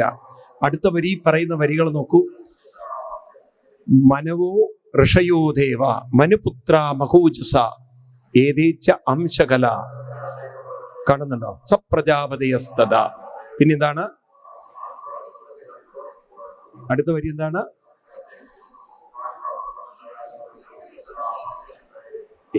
ഉറക്കെ ചൊല്ലൂ. ഏതേച്ച അംശകല കൃഷ്ണസ്തു ഭഗവാൻ സ്വയം ഇന്ദ്രാരി വ്യാകുലം ലോകെ വിളയന്തി ചര. ഇങ്ങനെയാണ് പോവാണ്. അപ്പൊ ഇവിടെ 3 തരം അവതാരങ്ങളെ കുറിച്ച് പറയാം. കൃഷ്ണസ്തു ഭഗവാൻ എന്ന് പറഞ്ഞാൽ കൃഷ്ണൻ പൂർണ്ണാവതാരം ആണ്. ആരാണ്? അതായത് പൂർണ്ണചന്ദ്രനെ മനസ്സിലോർക്ക്. ആരാണ്? പൂർണ്ണചന്ദ്രൻ. ഇനി ചില അവതാരങ്ങളൊക്കെ അംശ അവതാരങ്ങളാണ്. അപ്പൊ ചന്ദ്രന്റെ ചെറിയൊരു അംശം. കുറച്ചുകൂടി കഴിഞ്ഞാൽ ഈ അംശം എന്തായി? കലയായി. ഏതേച്ച അംശകല. അംശമാണ് ചിലത് കലാവതാരങ്ങളാണ്, പിന്നെ പൂർണ്ണമാണ്. അപ്പോ അംശം, കല, പൂർണ്ണം എന്ന് പറയൂ. അംശം, കല, പൂർണ്ണം. അംശം എന്ന് പറഞ്ഞാൽ അർത്ഥം ശ്രദ്ധിക്കുക. എന്താണ് ഈ ചന്ദ്രനെ എടുക്കാൻ കാരണം വെച്ചാല് ചന്ദ്രന്റെ ബിംബത്തിൽ ഗോളത്തില് സൂര്യൻ പൂർണ്ണമായിട്ട് റിഫ്ലക്റ്റ് ചെയ്യുമ്പോഴാണ് എന്തായി മാറുന്നത്? നമ്മളിപ്പോൾ പൗർണമി എന്ന് പറയുന്നത് എന്താണ്? സൂര്യന്റെ വെളിച്ചം പൂർണ്ണമായി ചന്ദ്രനിൽ പൂർണ്ണമായി പതിയുമ്പോഴാണ് നമുക്ക് പൂർണിമ കാണാൻ പറ്റുന്നത്. എന്നാൽ പിന്നീട് ചന്ദ്രന്റെ ഗോളം കറങ്ങുന്നതിനനുസരിച്ച് ആ ഒരു പൂർണ്ണത കുറഞ്ഞ് കലയായി, പിന്നത് ചെറിയൊരു ചന്ദ്ര പൊട്ടുമായി മാറി. ആണോ? ചന്ദ്രന് അങ്ങനെ ഒരു ഫുൾ കറക്കാൻ ഒരു ദിവസം ചന്ദ്രന്റെ പകലാണ് പൂർണിമ, ചന്ദ്രന്റെ രാത്രിയാണ് അമാവാസി. ചന്ദ്രന് ഒരു ദിവസം പൂർണിമയും അമാവാസിയും ഈ ഭൂമിക്ക് നടക്കുന്ന പോലെ ഉണ്ട്. പക്ഷേ ഭൂമിയിൽ നിന്ന് നമ്മൾ നോക്കുമ്പോൾ അതിനൊരു 30 ദിവസം എടുക്കും. എത്ര ദിവസം? അതായത് ഒരാൾ ഇവിടെ നിന്ന് ചന്ദ്രനിൽ പോയി ഒരു ദിവസം താമസിച്ചാൽ ഇവിടെ എത്ര ദിവസം കഴിഞ്ഞു? 30 ദിവസം. അവിടെ നിന്ന് വിളിക്കുകയാണ് അവിടെ എത്തിയിട്ട്, അവിടെ സുഖം തന്നെയല്ലേ എന്ന്. 30 ദിവസം കഴിഞ്ഞു ഇവിടെ. അപ്പൊ ഒരു കൊല്ലം അവിടെ താമസിച്ച് ഇവിടെ വരുമ്പോഴേക്കും കൊച്ചുകുട്ടികളുടെ കല്യാണം കഴിഞ്ഞിട്ടുണ്ടാകും. കാരണം കാലം അത്രയും മാറ്റമായി കഴിഞ്ഞു. മനസ്സിലായി? എന്തൊരു അത്ഭുതമാണെന്ന് നോക്കൂ നിങ്ങൾ. അപ്പൊ എന്നതുപോലെ ഇവിടെ നമ്മുടെ മനസ്സെന്ന് പറയുന്നത് അംശമായ അവസ്ഥയിൽ നിൽക്കുകയാണ്. അതെന്താണ്? വാസനകൾ കൂടുതലും അതിലുള്ള ബോധപ്രകാശം, ഈശ്വരപ്രകാശം കുറവുമാണ്. അപ്പൊ ആ ഈശ്വരപ്രകാശം എല്ലാവരുടെ ഉള്ളിലും ഉണ്ട്. ഞാനത് പറയുമ്പോൾ ഒന്നുകൂടി നിങ്ങൾക്ക് അസേർട്ട് ചെയ്യാൻ വേണ്ടിയിട്ട് ഗീതയില് 7-ാം അധ്യായത്തില്, ഭഗവത്ഗീതയില് 7-ാം അധ്യായത്തില് 25-ാമത് ശ്ലോകം എടുത്തു നോക്കുക. അവിടെ പറയും 25-ല് വളരെ മനോഹരമായിട്ട് കൃഷ്ണൻ അവതരിപ്പിച്ചിട്ടുണ്ട്. അവിടെ പറയുന്ന ശ്ലോകം ഇതാണ്: നാഹം പ്രകാശ സർവസ്യ. ഞാൻ അർജുന എല്ലാവരുടെ ഉള്ളിലും ഉണ്ട്, പ്രകാശമായിട്ടുണ്ട്. പക്ഷെ അഹം കംപ്ലീറ്റ്ലി ന പ്രകാശ. എല്ലാവർക്കും ഞാൻ പൂർണ്ണമായി പ്രകാശിക്കുന്നില്ല. കാരണം യോഗമായ സമാവൃത. അവരുടെ ഉള്ളിൽ അത്രയും വാസനകളുടെ മായ നിറഞ്ഞിരിക്കുന്നത് കൊണ്ട് ഞാൻ പൂർണ്ണമായി അവരിൽ പ്രകാശിക്കുന്നില്ല. അഹം ന പ്രകാശ സമ്പൂർണ്ണ, പൂർണ്ണമായി പ്രകാശിക്കുന്നില്ല. കാരണം കണ്ടോ, ശ്ലോകം കണ്ടോ, ഗീതയില് 7:25 ശ്ലോകം. നാഹം പ്രകാശ സർവസ്യ യോഗമായ സമാവൃത മൂഢോയം നാഭിജാനാതി മമാവിയം, ഇല്ലേ, അനുത്തം, അങ്ങനെയൊക്കെ പറയുന്ന ശ്ലോകമാണ്. അതായത് ഞാൻ എല്ലാവരിലും പ്രകാശിക്കുന്നുണ്ടെങ്കിലും my reflection is not completely reflected because of the maya. ഉള്ളിൽ നിറഞ്ഞു കിടക്കുന്ന ആ മായയുടെ തീവ്രത കൊണ്ട്, ആ ഇരുട്ടിന്റെ അന്ധകാരം കൊണ്ട്, അതായത് ദുർബലത കൊണ്ട്, നമ്മളിലെ വീക്ക്നെസ് കൊണ്ട്, വളരെ ഇമോഷണൽ കൊണ്ട്, സെന്റിമെന്റ് കൊണ്ട്, വളരെ ഡിസ്റ്റർബ്ഡ് മൈൻഡ് ആയതുകൊണ്ട്, അജിറ്റേറ്റഡ് മൈൻഡ് ആയതുകൊണ്ട്, റെസ്റ്റ്ലെസ് മൈൻഡ് ആയതുകൊണ്ട് നമ്മളിൽ ഭഗവാന്റെ ആ ചൈതന്യം വേണ്ടതുപോലെ റിഫ്ലക്റ്റ് ചെയ്യുന്നില്ല. അപ്പം നമ്മളൊക്കെ അങ്ങനെ കുറഞ്ഞൊരു പ്രകാശം, കുറഞ്ഞൊരു ബോധം, അവയർനെസ് ഉള്ളതുകൊണ്ട് നമ്മളെ വിളിക്കുന്ന പേരാണ് അംശാവതാരം. ആരാണ്? അപ്പൊ നമ്മളാരും ദൈവത്തിന്റെ മക്കളല്ല. ക്രിസ്ത്യൻസ് ആണ് ഈ തോട്ട്സ് കൊണ്ട് മക്കളാണ്. നമ്മളൊക്കെ ഭഗവാന്റെ മുന്നിൽ യാചിക്കേണ്ടവരാണ്. യാചിക്കാനല്ല അമ്പലത്തിൽ പോകേണ്ടത്. കാരണം നമ്മൾ ദൈവത്തിന്റെ സൃഷ്ടിയല്ല. ഈ സൃഷ്ടി എന്ന കൺസെപ്റ്റാണ് ക്രിസ്ത്യൻസ് ഇവിടെ അടിച്ചുറപ്പിച്ചിരിക്കുന്നത്. ഇത് തന്നെയാണ് ഇസ്ലാം അതും അടിച്ചുറപ്പിച്ചിരിക്കുന്നത്. അപ്പൊ സൃഷ്ടിക്കപ്പെട്ട നമ്മൾ ദൈവത്തിന്റെ മുന്നിൽ അടിമകളെപ്പോലെ, ദുർബലരെ പോലെ ദൈവത്തോട് പ്രാർത്ഥിക്കുക എന്നത് ഹിന്ദുമതത്തിന്റെ കൺസെപ്റ്റേ അതല്ല. ഹിന്ദുമതം പഠിപ്പിക്കുന്നത് നമ്മൾ അംശാവതാരമാണ്. ഇനി എന്ത് വേണം? ഭഗവാന്റെ ആ നിറഞ്ഞ പ്രകാശം നമ്മളിൽ റിഫ്ലക്റ്റ് ചെയ്യാൻ മനസ്സെന്ന മീഡിയത്തെ നമ്മൾ ശുദ്ധീകരിച്ച് പവിത്രീകരിച്ചു കൊണ്ടിരുന്നാൽ അംശാവതാരം ക്രമേണ കലാവതാരമായി. കലാവതാരം കുറെ കഴിഞ്ഞാൽ അതാണ് ഭഗവാൻ പറയുന്നത്, നിങ്ങളും ഞാനും എല്ലാവരും ഒന്ന് തന്നെയാണ്. ആ പൂർണ്ണതയിലേക്ക് എത്തിക്കഴിഞ്ഞാൽ പൂർണ്ണമിതം പൂർണ്ണാൽ പൂർണ്ണമുദശ്യതേ പൂർണ്ണസ്യ പൂർണ്ണമാദായ. ഇതാണ് നമ്മുടെ ഹിന്ദു സംസ്കാരം. അപ്പൊ നമ്മൾ ക്ഷേത്രത്തിൽ പോകുന്നത് പ്രാർത്ഥിക്കാനല്ല. വാസ്തവത്തിൽ ഈ അംശമായതിനെ കലയിലേക്ക് ഉയർത്തണമെങ്കിൽ പ്യൂരിഫിക്കേഷൻ ആവശ്യമാണ്. അല്ലെങ്കിൽ റിഫ്ലക്ഷൻ മീഡിയം റിഫ്ലക്റ്റ് ചെയ്യില്ല. കണ്ണാടി തുടയ്ക്കുന്ന പോലെ അഗ്നി പുക നിറഞ്ഞാൽ അത് അഗ്നിയുടെ കുഴപ്പമില്ല. അഗ്നി ഉണ്ട്, പക്ഷെ അതിനിങ്ങോട്ട് മാനിഫെസ്റ്റ് ചെയ്യാൻ, പ്രകടമാവാൻ ഈ പുക അതിനെ സമ്മതിക്കുന്നില്ല. അപ്പൊ നമ്മൾ ഊതിയോ വീശിയോ എന്ത് ചെയ്യണം? ആ പുക അവിടുന്ന് മാറ്റുന്ന പോലെ നമ്മുടെ ജീവിതത്തിൽ ഉള്ളിൽ അടിഞ്ഞുകൂടിയിരിക്കുന്ന ഈ വാസനയുടെ പുകമണ്ഡലം നമുക്ക് ക്രമേണ അവിടുന്ന് മാറ്റണം. ഇതിനാണ് ഞാൻ ക്ഷേത്രത്തിൽ പോകുന്നത്. അംശാവതാരമായ എന്നെ കലാവതാരത്തിലേക്കും കലാവതാരത്തിൽ നിന്ന് പൂർണ്ണാവതാരത്തിലേക്കും എത്തിക്കാൻ. ഇതല്ലേ ശരി? ഇതല്ലേ ശരിക്കും ഹിന്ദുക്കൾ അനുഷ്ഠിക്കേണ്ടത്? ഇതല്ലേ ഹിന്ദുവിസത്തിന്റെ കാഴ്ചപ്പാട്? ആണോ അല്ലയോ? മറ്റിപ്പം നമ്മൾ കൊണ്ടു നടക്കുന്നത് ക്രിസ്ത്യനൈസ്ഡ് കൾച്ചറാണ്. ദൈവത്തിന്റെ സൃഷ്ടികളാണ്, ദുർബലരാണ്, യാചിക്കേണ്ടവരാണ്. ദൈവം നമ്മളെക്കാൾ സുപ്പീരിയർ പവറാണ്. സൂപ്പർമാനോ അല്ലെങ്കിൽ ബാറ്റ്സ്മാനോ വല്ല നമ്മുടെ ഇപ്പോഴത്തെ ഈ കോമിക് കഥാപാത്രങ്ങളെ പോലെ ഒരു ആളായിട്ടാണ് ആരെ കാണുന്നത്? കൃഷ്ണനെയൊക്കെ നിങ്ങൾ കാണുന്നത്. ഈ ഭാഗവതം പഠിക്കുമ്പോൾ നിങ്ങൾക്ക് മനസ്സിലാവും. അച്ഛൻ വസുദേവരി എന്ന് കൃഷ്ണന്റെ മുന്നിൽ പറയാണ്, എന്തൊക്കെ കഷ്ടം ഉണ്ടായിരുന്നു കൃഷ്ണ, എനിക്ക് ഇത്ര ദുരിതമുണ്ട്, എൻ്റെ മനസ്സ് മുഴുവൻ വിഷമങ്ങളും ദുഃഖങ്ങളാണെന്ന്. ഭാഗവതം 10ാം സ്കന്ധം 10ാം സ്കന്ധം 85-ാം അധ്യായം 23-ാം ശ്ലോകത്തിലെ വരികൾ എടുത്തു നോക്കൂ. അച്ഛനോട് പറയുന്ന വരികളുണ്ട്, അച്ഛൻ്റെ ദുരിതം മാറ്റാൻ എനിക്ക് പറ്റില്ലല്ലോ അച്ഛ, കാരണം അഹം യൂയം അസോ ആര്യ ഇമേച്ഛദ്വാരകൗകസ സർവേപി ഏകം ആത്മാ. ഒരേ ആത്മാവാണ് നമ്മളെല്ലാവരും. എല്ലാവരിലും ഇരിക്കുന്നത് ഒരേ ആത്മാവ് തന്നെയല്ലേ? അപ്പൊ എനിക്ക് അച്ഛൻ്റെ പ്രശ്നം പരിഹരിക്കാൻ പറ്റില്ല. അച്ഛൻ തന്നെ അച്ഛൻ്റെ മനസ്സിനെ ഉയർത്തുകയല്ലാതെ വേറൊരു വഴിയില്ല എന്ന് അച്ഛനെ ഉപദേശിക്കുന്ന കൃഷ്ണൻ. ഇതൊക്കെ നമ്മൾ പഠിച്ചു കഴിഞ്ഞാൽ നമ്മൾ പറയും ഭാഗവതം കേൾക്കാതിരിക്കുക നല്ലത്. ഇപ്പൊരു ഇങ്ങനെ പോയിക്കൊണ്ടിരിക്കുക.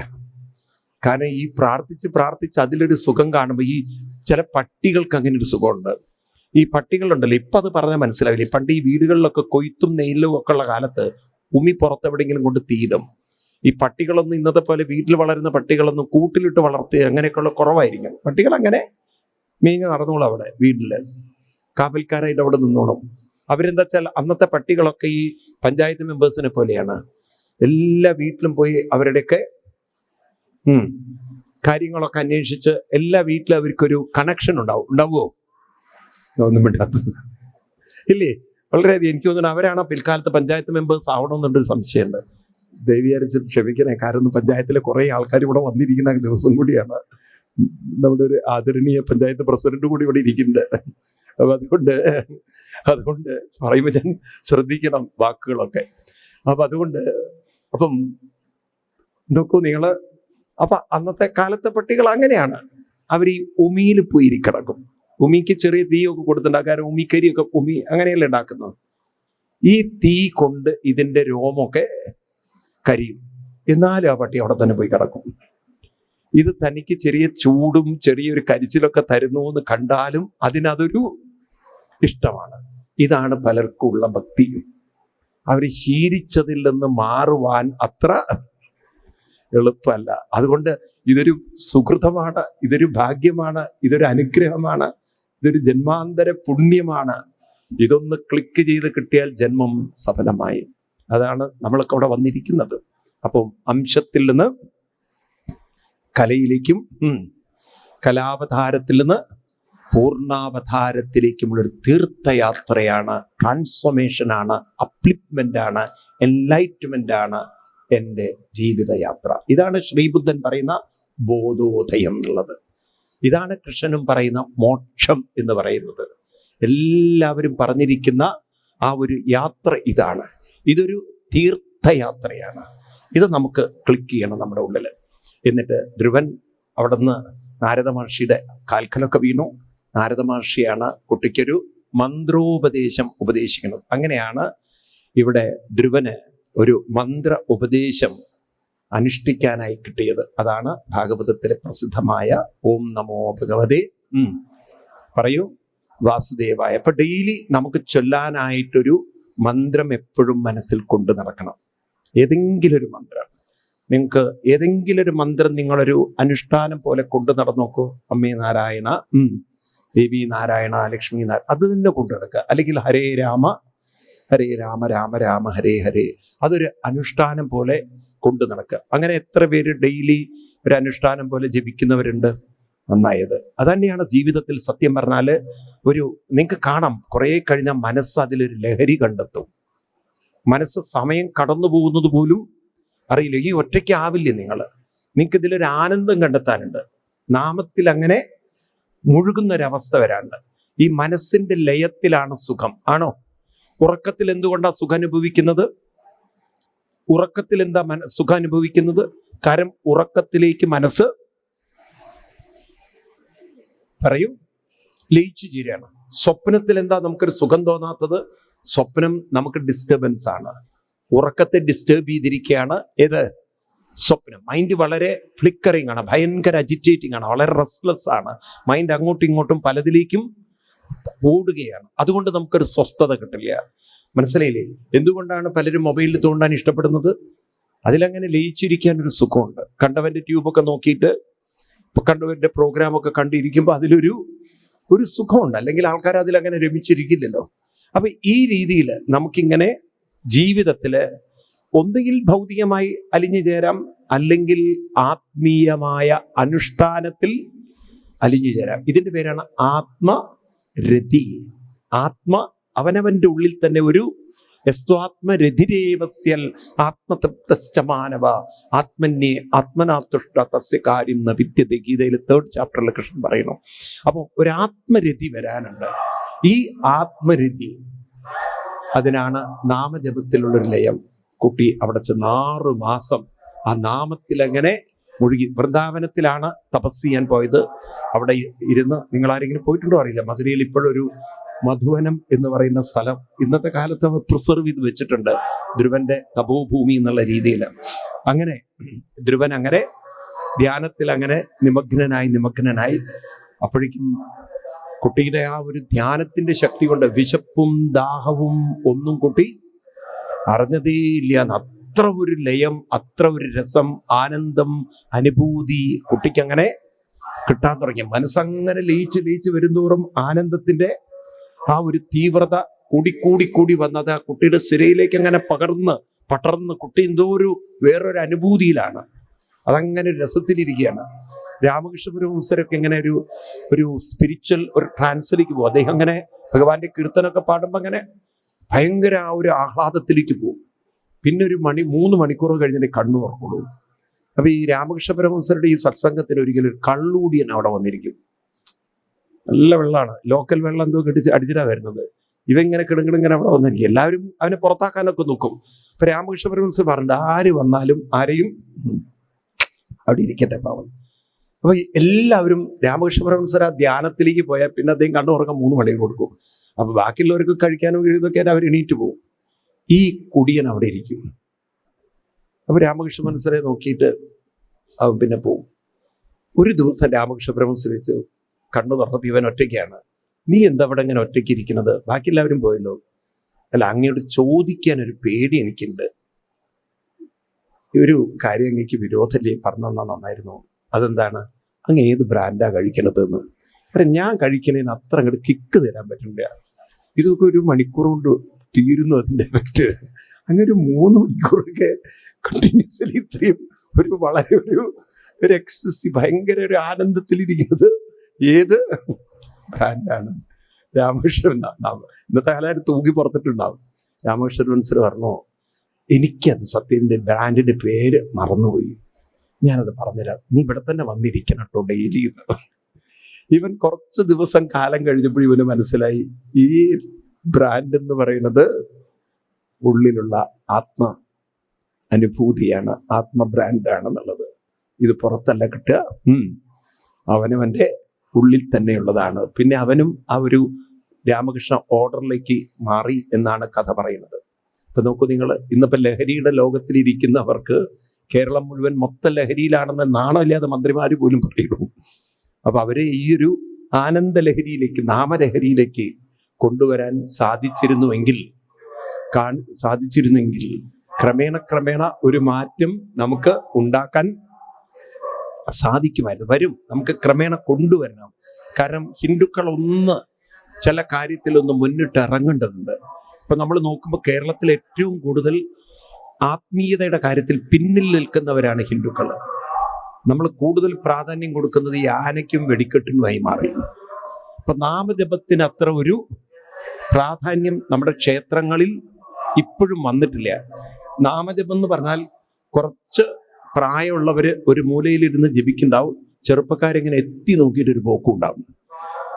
ഞാൻ സത്യം പറയുകയാണെങ്കിൽ നമുക്ക് ഈ ഇപ്പോഴും ഒരു ആത്മീയതയുടെ ഒരു വളർച്ച നോക്കുകയാണെങ്കിലല്ലോ, ഞാൻ കൊല്ലം ആലപ്പുഴ ഭാഗങ്ങളിലൊക്കെ സപ്താഹത്തിന് വ്യത്യാസം വരുന്നുണ്ട്. എന്നാൽ ഈ കൊല്ലം ആലപ്പുഴ ഭാഗത്തു നിന്ന് വരുന്നവർ ക്ഷമിക്കണേ, ഞാൻ കുറ്റപ്പെടുത്തുകയല്ല. അവിടേക്ക് പോയി കഴിഞ്ഞാൽ ഈ സപ്താഹം ഒരു ഭാഗത്ത് അങ്ങനെ നടക്കുന്നുണ്ടാവും, അപ്പുറത്ത് അന്നദാനം ഗംഭീരമായിട്ട് നടക്കും. എന്നാൽ ഈ വന്നു പോകുന്നവർ ഇവിടേക്കൊന്ന് എത്തി നോക്ക് പോലില്ല. കഴിക്കുക പോവുക. കഴിഞ്ഞ ജന്മം എന്തായിരുന്നു? പന്നികളെത്തിയായിരുന്നു തോന്നുന്നു. ഈ കഴിച്ചു പോകാൻ മാത്രം ഒരു ജന്മത്തിലേക്ക് അവർ പോയത്. മനസ്സിലായില്ലേ? അപ്പൊ ഇതിനൊരു രുചി, ഇതിനൊരു താല്പര്യം അവരെ വളർത്തിയെടുക്കാൻ ഞാൻ അവരെ കുറ്റം പറയില്ല. അത് നമ്മുടെ ഈ സിസ്റ്റത്തിന്, ഭാഗവതത്തിന് പറ്റിയ അല്ലെ കൊണ്ടു നടന്നവർക്ക് പറ്റിയ ഒരു തെറ്റായിരിക്കാം. അവരെ കൂടി ഇതിലേക്കൊന്ന് ആകർഷിപ്പിക്കുന്ന വിധത്തിൽ, അവർക്ക് കൂടി ഇതിലൊരു രുചി ഉണ്ടാക്കുന്ന വിധത്തിൽ ഭാഗവതത്തെ ആക്കിയെടുക്കാൻ സാധിച്ചിട്ടില്ല. ഇപ്പൊ നമ്മുടെ വീടുകളിൽ അതൊക്കെ സംഭവിച്ചത്. അച്ഛനമ്മമാർക്ക് ഇത് വേണ്ട പോലെ പറഞ്ഞ് ബോധ്യപ്പെടുത്തി തരാൻ സാധിച്ചില്ല. നാമം ചെല്ലാൻ അറിയാത്തോണ്ടല്ല, പക്ഷെ നാമത്തെ നമുക്കൊരു രുചിയായിട്ട് ഒരിക്കലും തോന്നിയിട്ടില്ല. ആർക്കാ നാമം ചൊല്ലാൻ അറിയാത്തത്? എല്ലാവർക്കും അറിയാം നാമം ചൊല്ലാൻ. പക്ഷെ അതിനൊരു ആസ്വാദനമാക്കി, അനുഭൂതിയാക്കി, ലയമാക്കി, രസമാക്കി മാറ്റാൻ സാധിക്കുമെന്ന് ആരും നമുക്ക് പറഞ്ഞു തന്നിട്ടില്ല. ഇപ്പൊ ഈ സത്സംഗങ്ങൾ കേട്ടിട്ടാണ് നമുക്ക് മനസ്സിലാവുന്നത് നാമരുചി എന്ന് പറയുന്നത് മറ്റ് ഏത് രുചിയേക്കാളും ഉത്കൃഷ്ടമാണ്. അത് കുറച്ച് സമയം എടുത്താലും അത് ഈ നെല്ലിക്കയുടെ കാര്യം പറഞ്ഞ പോലെയാണ്. തുടക്കത്തിലൊക്കെ ഇത്തിരി ചവർപ്പുണ്ടാവും, പക്ഷെ കണ്ടിന്യൂസ്ലി ചൂ ചെയ്യുമ്പോൾ കടിക്കുമ്പോൾ അതിനൊരു ആ ചവർപ്പിലും ഒരു മധുരമുണ്ടെന്ന് പറഞ്ഞതുപോലെ ഈ നാമത്തിൽ തുടക്കത്തിലൊക്കെ മനസ്സങ്ങനെ കോപ്പറേറ്റ് ചെയ്യില്ലെങ്കിലും പിന്നീട് മനസ്സിന് മനസ്സിലാവും ഈ മനുഷ്യൻ അങ്ങനെയൊന്നും ഒരു വിട്ടുവീഴ്ച ചെയ്യില്ല. അപ്പം മനസ്സ് ഒതുങ്ങി, മനസ്സ് വഴങ്ങി. കഠോപനിഷത്തിൽ പറയും എമൈ വേഷവൃണതേ തേന ലഭ്യ തസ്സൈവ ആത്മാ വൃണതേ തനുസ്യാം എന്ന് പറയും. അതായത് initially the mind won't cooperate എന്നാണ്. മനസ്സൊരിക്കലും നമ്മളോട് സഹകരിക്കില്ല. കാരണം മനസ്സിൻ്റെ ആ റെസ്റ്റ്ലെസ്നെസ് മൈൻഡ് അപ്പോഴായിരിക്കും എല്ലാ കാര്യങ്ങളും ഓർക്ക്. നിങ്ങൾ നാമം ചൊല്ലാനിരിക്കുന്ന സമയത്താവും നിങ്ങളുടെ ഏതൊക്കെയോ ജന്മങ്ങളിൽ പരിചയപ്പെട്ടവരൊക്കെ ഓർക്കുക. അപ്പോൾ അവരുടെ ഫേസ് ഓർമ്മ വരും, ഇവരുടെ ഫേസ് ഓർമ്മ വരും. അവരെയൊക്കെ ഞാൻ ഓർത്തിരിക്കുന്നുണ്ടോ എന്ന്. പിന്നെ അവരുടെ കൂടെ കുറച്ച് പോകുമ്പോഴേക്കും ഇവിടെ സർവപ്രഹരണായവും നമ്മയില്ലേ നാമം കഴിഞ്ഞിട്ടുണ്ടാവും. ഇങ്ങനെ കുറേ കാലം കൊണ്ട് ജപിച്ച് പിന്നെ മനസ്സിന് മനസ്സിലാവും അങ്ങനെയൊന്നും നാടകം കളിച്ചുകൊണ്ട് ഈ മനുഷ്യൻ നാമജപം നിർത്തില്ല എന്ന് മനസ്സിലായാൽ കുറേ കഴിഞ്ഞാൽ യമൈവേഷ വൃണതേന ലഭ്യ ഈ മനസ്സങ്ങോട്ട് ഒതുങ്ങിത്തരും, വഴങ്ങിത്തരും. പാവം ഈ ആനയെ കാട്ടുന്ന ഇങ്ങോട്ട് വിളിച്ച് കുട്ടിക്കൃഷ്ണൻ അങ്ങോട്ട് ഇറങ്ങി വരുമെന്ന് പറഞ്ഞ് വിളിച്ച് വന്നാലത് അതിനെ നല്ലവണ്ണം മെരുക്കി പണിയെടുത്ത് അല്ലേ, എടിയാനെ പിടിയാനെ ഇരിക്കാനെ ലെഫ്റ്റ് ആനെ എന്താണ് വലതാനെ ഇടതാനെ എന്നൊക്കെ പറഞ്ഞ് ഇപ്പോഴാണ് അതിന് വലത്തിടത്ത് എന്താണെന്ന് മനസ്സിലായത്. ആണോ? ചിലപ്പോൾ അത് ഇടത്തും വലത്തും നോക്കാതെ കൊടുക്കും, അതിന് കലി കയറി കഴിഞ്ഞാൽ. ഇടയ്ക്ക് അങ്ങനെയാണല്ലോ നമ്മൾ കാണുന്നത്. അപ്പം ഇതുപോലെ ഒരു ആനയെ പരിശീലിപ്പിച്ചെടുക്കുന്ന പോലെ ഈ മനസ്സിനെ കുറേ കാലം കൊണ്ട് നമുക്ക് പരിശീലിപ്പിച്ചെടുക്കാൻ സാധിക്കുമ്പോഴാണ് ജീവിതത്തിൽ അന്ന് നമുക്ക് പറയാം ജീവിതം ധന്യോസ്മി കൃതകൃത്യ. ഇവിടെ ധ്രുവന്റെ മുന്നിൽ ആ ഭഗവാൻ അവതരിക്കുകയാണ്. ഭഗവാൻ ഇങ്ങോട്ട് വരും എന്ന് ഞാൻ പറഞ്ഞില്ലേ, അതെപ്പോഴാണ് വരുന്നത്? മനസ്സ് പാകപ്പെടുമ്പോൾ ഭഗവാന് പോലും തോന്നും ഞാനിങ്ങനെ ശ്രീകോവിലിൻ്റെ അകത്ത് ഇരിക്കരുത്, എവിടേക്ക് പോകണം? ഭക്തന്റെ അടുത്തേക്ക് പോകണം എന്ന്. അങ്ങനെ ഭക്തന്റെ അടുത്തേക്ക് ഭഗവാൻ വരുന്ന ആ ചിത്രമാണ് ധ്രുവന്റെ അടുത്തേക്ക് ഭഗവാൻ വരുന്നത്.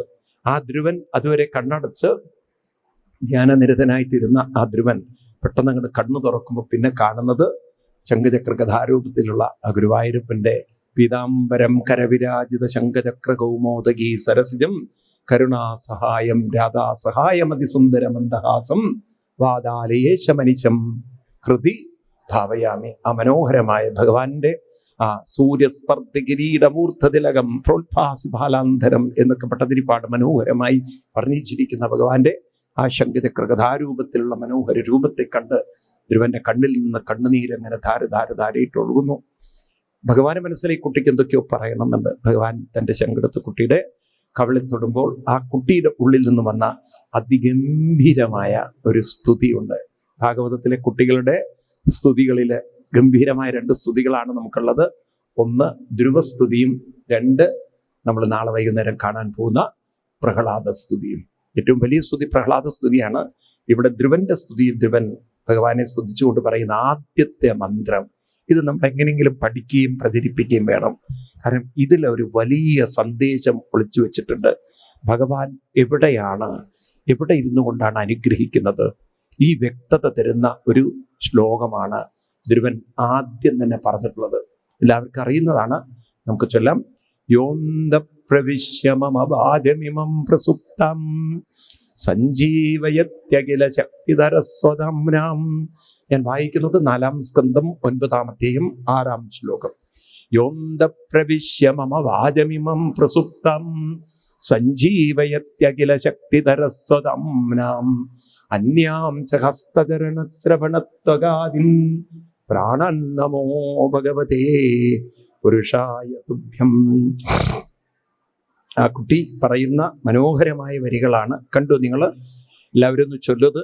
പുസ്തകമുള്ളവരെ കണ്ടല്ലോ. 4-ാം സ്കന്ധം 9-ാമത്തെയും 6-ാം ശ്ലോകം ഞാൻ വ്യക്തമായിട്ട് പറഞ്ഞല്ലോ. എല്ലാവരും ഒന്ന് ചൊല്ലു. യോന്ത പ്രവിശ്യ, കാണുന്നുണ്ടോ?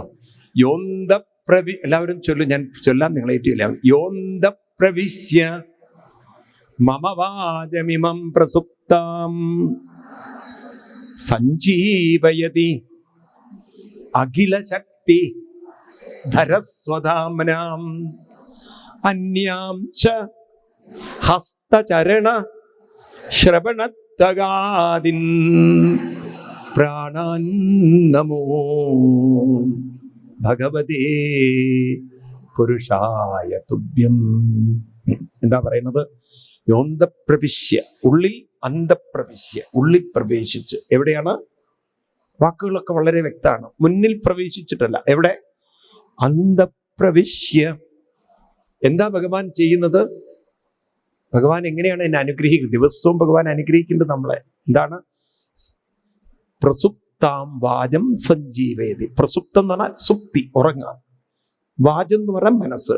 ഉറങ്ങിക്കിടക്കുന്ന എൻ്റെ മനസ്സിനെ ഭഗവാൻ സഞ്ജീവയതി. ദിവസവും എന്നെ ഉണർത്തുന്നത് ആരാണ്? ഭഗവാനാണ്. അപ്പൊ നോക്കൂ, ഭഗവാൻ എപ്പോഴാ കൂടെ ഇല്ലാത്തതെന്നാണ്. എന്നും എന്നെ ഉണർത്തുന്ന ഭഗവാൻ. ആ ഭഗവാൻ തന്നെയാണ് എന്ത് ചെയ്യുന്നത്? അഖില ശക്തിധരസ്വതാംനാം. എല്ലാ ശക്തിയിലേക്കും എന്നെ കൂട്ടിച്ചേർത്ത് എനിക്ക് എല്ലാ ശക്തിയും തരുന്നത് എന്ന് പറഞ്ഞാൽ, എൻ്റെ മനസ്സ് ഉണരുന്നതോടുകൂടിയാണ് പ്രാണനിലേക്ക് ചേർന്ന് കണ്ണും കാതും മൂക്കും ഒക്കെ പ്രവർത്തിക്കുന്നത്. നിങ്ങളൊന്ന് ആലോചിച്ചു, നമ്മൾ എന്തൊരു അഹങ്കാരത്തിലാണ് ജീവിക്കുന്നതെന്ന്. എന്തൊരു അഹങ്കാരത്തിലാണ് നമ്മൾ ജീവിക്കുന്നത്. മനസ്സിനെ ഈ ശരീരത്തിലേക്ക് കൂട്ടിച്ചേർക്കാൻ നമുക്ക് കഴിവുണ്ടെന്ന അഹങ്കാരത്തിൽ ജീവിക്കുകയാണ്. നമുക്കങ്ങനെ ഒരു അഹങ്കാരം ഉണ്ടോ? ഒരു ചെറിയ സ്ട്രോക്ക് ബ്രെയിനിൽ തട്ടിക്കഴിഞ്ഞാൽ കൈ പോലും പൊക്കാൻ പറ്റില്ല. പിന്നെ അത്രയേ ഉള്ളൂ. തൊട്ടാൽ പോലും വികാരങ്ങൾ ഉണ്ടാവില്ല. ആണോ അല്ലയോ?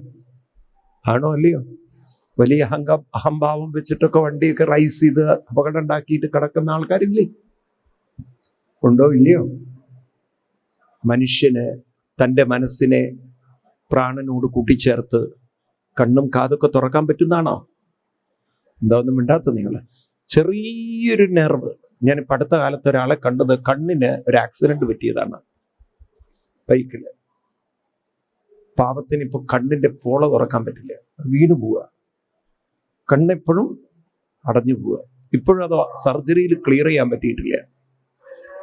ചെറുപ്പക്കാരനായിട്ടുള്ളൊരു പയ്യൻ കണ്ണടഞ്ഞു പോവുക. അപ്പൊ അവര് പറയണത് ഇനി പെർമനന്റിലി തുറന്നു വെക്കാനേ പറ്റുള്ളൂ, ഓപ്പറേറ്റ് ചെയ്ത് കട്ട് ചെയ്യണമെന്നാണ്. അപ്പൊ കണ്ണടയ്ക്കാൻ പറ്റില്ല.